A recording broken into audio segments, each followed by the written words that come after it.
Have you ever had people celebrate your failure right to your face, only to realize their celebration was the biggest mistake of their lives? My name is Phoenix Croft, and this is what happened to me.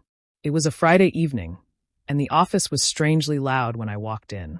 Laughter echoed from the break room, and I could already smell the faint sweetness of frosting. I stepped inside and froze for a moment. Right in the center of the table sat a cake with words written in bold icing. Bye-bye, dead weight. For a second, I thought maybe I was imagining it, but the looks on their faces told me otherwise.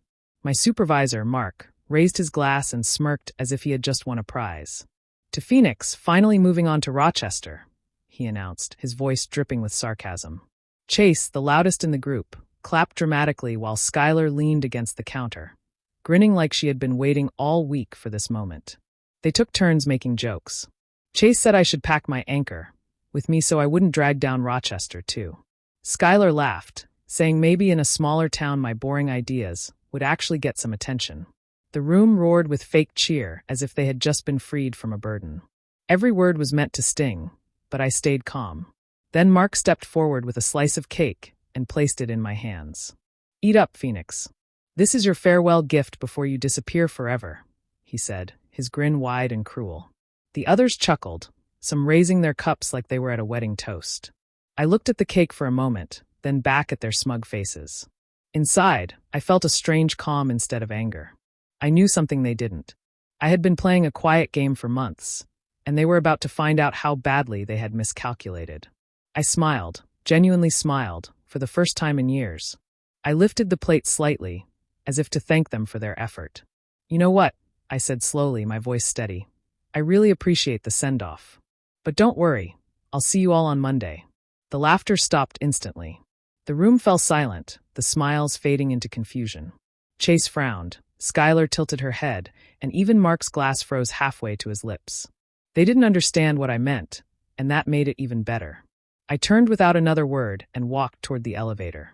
With every step, I felt lighter, as if I was finally in control. When the doors closed, I caught my reflection. The smile on my face wasn't forced this time. It was real. For once, they hadn't broken me. Instead, they had given me the perfect moment to begin my revenge. That night, they thought they were celebrating my end. What they didn't know was that it was the beginning of theirs. I was 34 when I joined the marketing team. My record was strong, my work spoke for itself, and I thought I was stepping into a place where effort would be valued. I was wrong. From the beginning, I noticed something ugly. The louder someone spoke, the more credit they received. The ones who played politics were rewarded, while people like me, who focused on results, were ignored. Mark, the head of the department, was smooth on the surface. He knew how to smile at executives and make them believe he was a genius, but I saw what he really was, a manipulator who built his success on other people's work. Under his leadership, the team thrived on blame and competition. It didn't matter who came up with the right answer. It mattered who could spin the story best. My style was different. I believed in data and precision. I took time to back up everything with facts. But when I spoke, my ideas were brushed aside, sometimes with laughter. Weeks later, those same ideas came back with someone else's name attached, and the room applauded them like they had just invented fire. Sitting there, watching them celebrate stolen work, I kept my face calm, but inside it burned. I became the scapegoat whenever things failed. If a campaign didn't hit its target, they said it was my fault. If deadlines slipped, somehow it landed on me. I learned quickly that in their eyes, I was easier to blame than to support. My name became the shield they used to protect themselves. Many nights I thought about walking away. I'd stare at job postings, convincing myself I deserved better, that leaving would mean peace. But each time I typed out a resignation letter, something inside stopped me. I told myself, not yet. Instead, I chose a different path. I started keeping records. Every stolen idea, every meeting where I was dismissed, every false accusation, I wrote it all down. Emails, documents, timelines. At first, it was just protection, in case I ever needed to defend myself. But soon it became more. Piece by piece, I was building a picture of the truth they worked so hard to bury. I stayed quiet on the outside. I let them believe they were winning, that I was weak. I didn't argue when they mocked me. I didn't push back when they lied. I let them laugh because I knew something they didn't. I understood that real strategy isn't loud or desperate. It's patient. It's careful. And when the moment finally arrives, it's undeniable. My silence wasn't weakness, it was my strongest weapon. They thought they had buried me. In reality, I was preparing the ground for their downfall. It happened on an ordinary morning, one of those days where I kept my head down and minded my own business. I stepped into the elevator, and before the doors closed, Mr. Evans, the CEO himself, walked in. I had seen him from a distance before, but never spoken to him.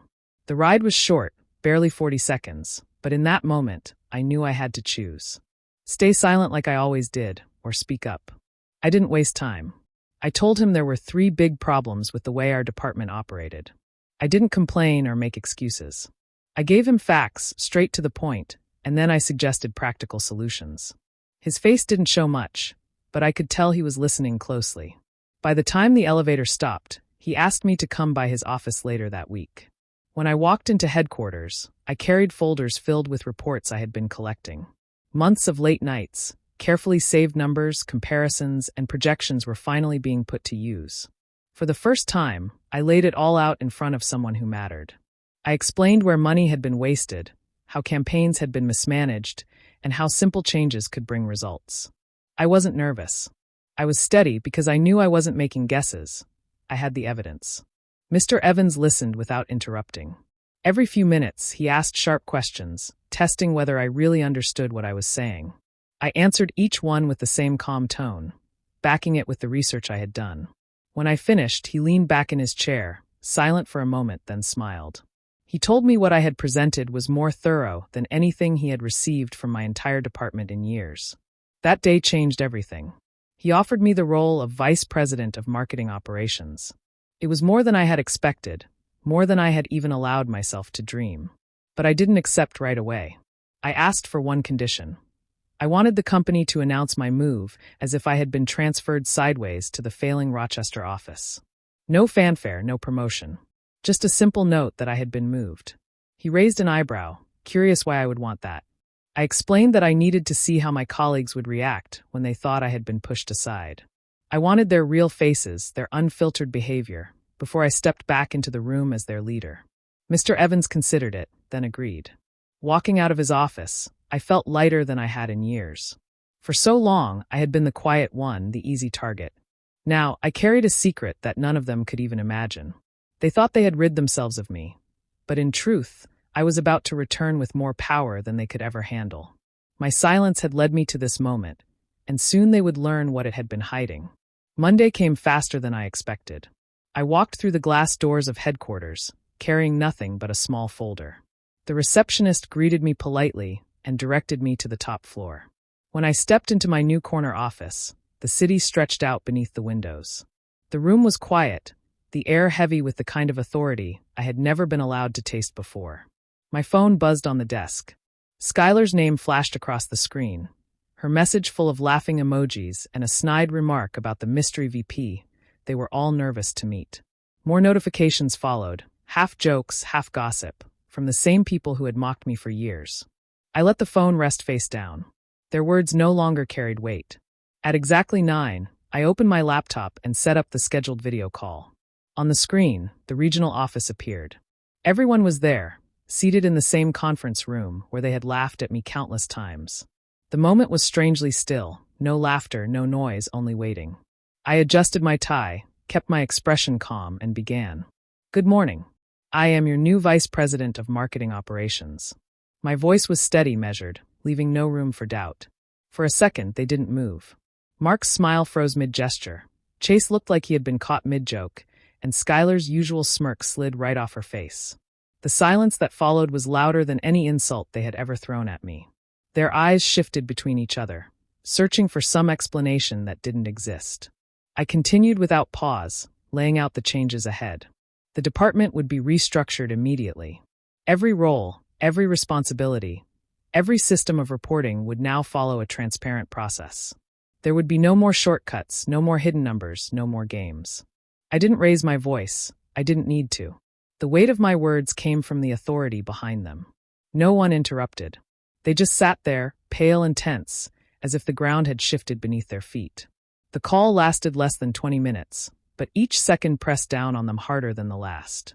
By the time I closed the meeting, Not one of them had found the courage to speak. I leaned back in my chair, watching my reflection in the darkened laptop screen. For the first time, I wasn't the quiet observer in the corner. I was the one in control, and they had no idea what was coming next. The game had finally begun, and this time the rules were mine to write. The moment I ended the video call, I knew the storm would follow. Within minutes, my inbox filled with desperate messages. Notifications piled one after another, names I knew too well flashing across the screen.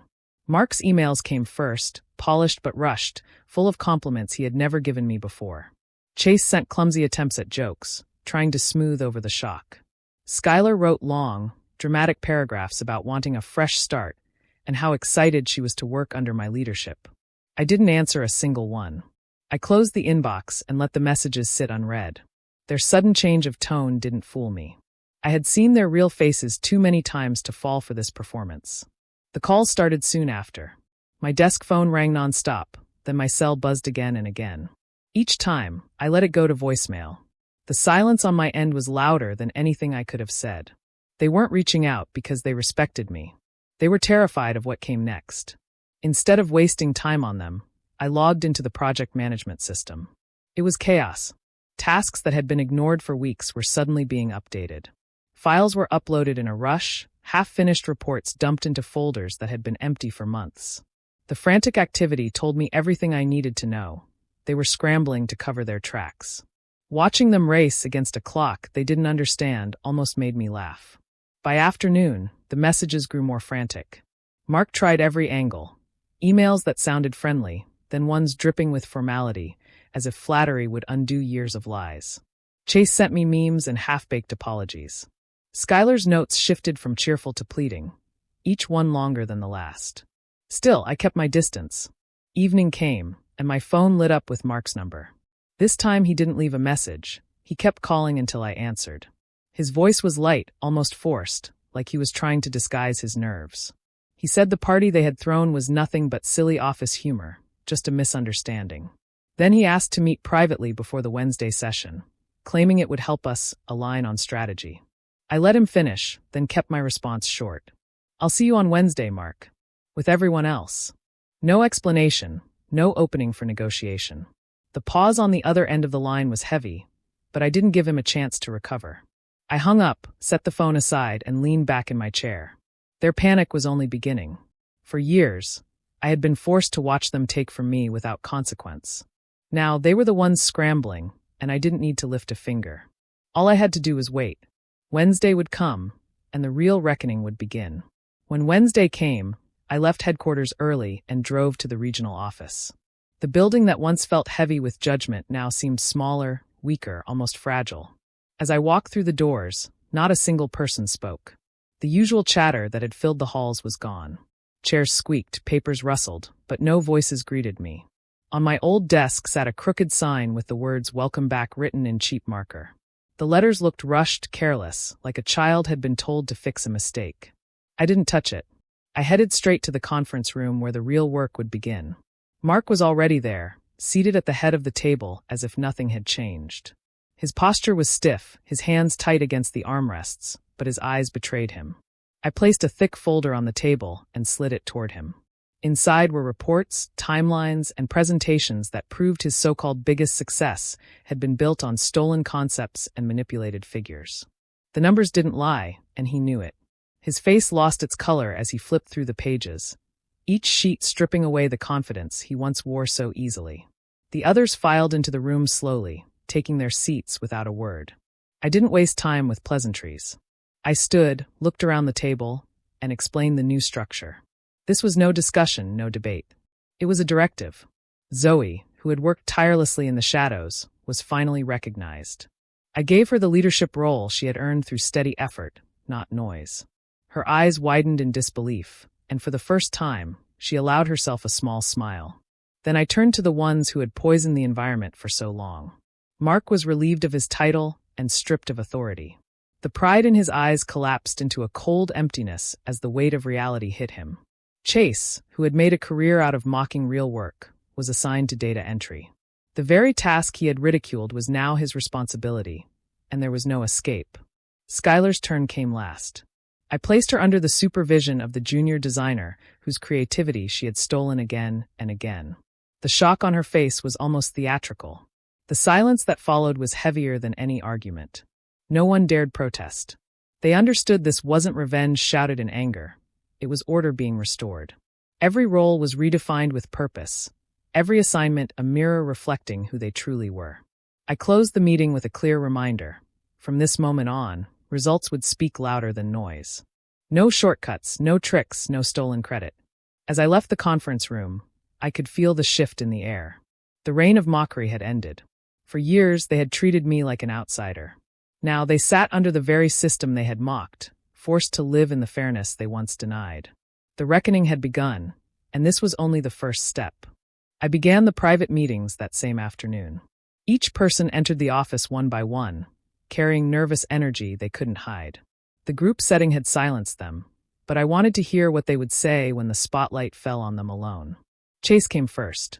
He leaned back in the chair like he had nothing to fear, forcing a grin as if we were old friends. He told me that he had only ever challenged me to bring out my best, that his jokes were never serious. His voice wavered slightly, but he kept trying to spin his behavior as encouragement. I let him speak, then turned the screen toward him. On it was a dashboard showing his assignments, dates, and completion rates. The numbers revealed everything: tasks delayed, deadlines missed, and projects handed off to others. His smile faded as he realized there was no way to excuse it.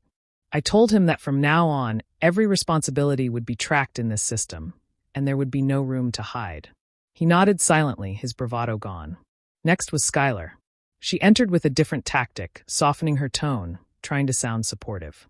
At one point she even leaned forward, lowering her voice, as though charm could erase what she had done. Then, as expected, she shifted into playing the victim, speaking of how she felt overlooked and underappreciated. I listened quietly before opening a folder on my desk. Inside were records showing exact times when she had taken designs and proposals written by others and passed them off as her own. Timestamps, drafts, and comparison files left no room for denial. She stared at the papers, her mouth opening and closing without a word. I made it clear that her new role reporting to the very person she had undermined was permanent, and that her work would be reviewed for originality. The message was simple. She could no longer pretend.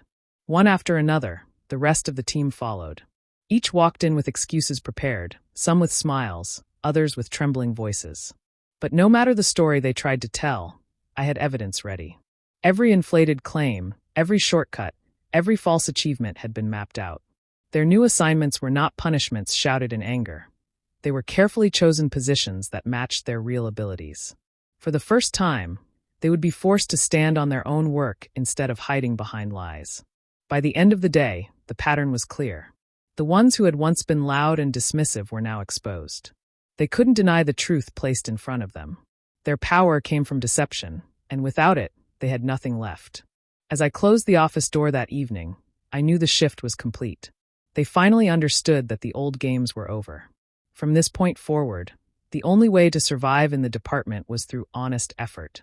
And that was something most of them had never practiced. Mark was the last to face me. He walked into the office slower than usual, no trace of the charm he had once worn like armor. The easy smile was gone, replaced by tight lips and narrowed eyes. He sat across from me without speaking at first, his hands gripping the chair as if he could hold on to what little control he still believed he had. When he finally opened his mouth, his tone was sharp. He claimed my changes were unfair, that I had no right to tear apart a system he had built. Then he leaned forward, his voice dropping, and threatened to take the matter directly to the CEO. He reminded me of their supposed friendship, as though that connection would shield him from what was coming. I let him finish, watching his performance with the same calmness I had carried from the start. Then I placed a single document on the table between us. It wasn't thick, but the weight of what it represented was heavy. I told him that an independent audit team would be arriving the next morning. Approved at the highest level, they would examine every campaign, every report, every financial statement from the last 3 years. His face stiffened, and for the first time, I saw fear break through his anger. I explained further. The doctored numbers he had used to inflate results were already under review. What he thought had been buried was about to be uncovered in detail by people who had no loyalty to him. This wasn't a matter of titles anymore. It was about honesty, reputation, and the kind of damage that never fades from a career once exposed. Mark's mask slipped. The arrogance drained away, leaving only desperation. He asked what I was after, what my end goal was, his voice quieter now, less certain. He wasn't demanding anymore. He was pleading for terms. I leaned forward slightly, my tone steady. I told him I wanted the department he had kept me from building, the team he had twisted into a reflection of his own ambition. I wanted the chance to rebuild it from the ground up, shaped by fairness instead of deceit. That was all I had ever wanted, and now nothing stood in the way. The silence stretched between us. He looked at me, his jaw clenched, but there was no fight left in him. He knew the truth. He wasn't in control anymore. His influence, his connections, his tricks, none of it mattered against the evidence waiting to be exposed. When he left the office, his steps were heavier than when he had entered. The man who once commanded the room with false confidence now carried the weight of consequences he could no longer outrun. I remained at my desk, steady and calm.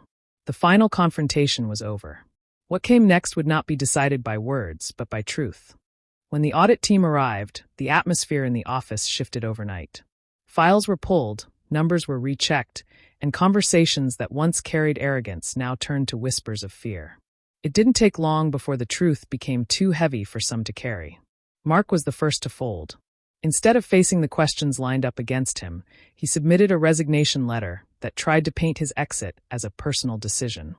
No one believed it, but no one argued either. His time of power was over. Skylar followed soon after. She walked out with her designer bag swinging on her arm, chin held high as though she had chosen her own fate. But the reality was clear. She knew the evidence would catch up to her, and leaving was her only escape. The once loud voice of the office was reduced to a quiet absence. Chase held out longer, but his struggle was almost painful to watch. Sitting in a role that required him to account for every action stripped away the image he had built for himself. His bravado shrank as the days dragged on, his excuses losing power when there was nowhere to hide. 2 weeks in, he gave up, handing in his badge with a forced smile that didn't reach his eyes. What remained was a department that finally had room to breathe. Without the constant noise and manipulation, people who had once stayed silent began to contribute freely. Ideas flowed without fear of being stolen, and recognition landed where it was deserved. The atmosphere felt lighter, as though a storm had passed and sunlight was finally breaking through. Changes started showing quickly. Systems I had put in place brought structure and fairness. Every project was tracked openly, making it impossible for anyone to twist the results. Clients noticed the difference too. The work became sharper, cleaner, and more effective. Positive feedback poured in, and satisfaction scores began climbing higher than they had in years. The proof of progress was in numbers that didn't need to be fabricated. A month passed, and I settled into the rhythm of my new role. The chaos of the past seemed like a distant shadow. One morning, I found something waiting on my desk. It was small, but the meaning carried weight. Resting neatly in the center was one of the plastic anchor decorations from the so-called farewell party they had thrown for me. Attached to it was a folded note in Zoe's handwriting. The message was simple. Thank you for believing in us, and for giving us a chance to do real work. We're finally proud to be here. I held the anchor in my hand, the same object that had once been used as a cruel symbol against me. Now it had been transformed into something else entirely, a reminder that change, though hard, was worth every step. The department was no longer sinking. It was finally moving forward. I used to believe revenge meant shouting back, throwing insults, or cutting people down the way they cut me. But I learned it doesn't have to be loud. My revenge was patient, careful, and planned step by step. I didn't need dramatic scenes or public takedowns. The facts spoke for themselves. Lies fall apart when the truth is put on the table, and every record I kept was stronger than any excuse they could make. Watching those who mocked me face the results of their own choices wasn't about gloating. It was about balance finally being restored.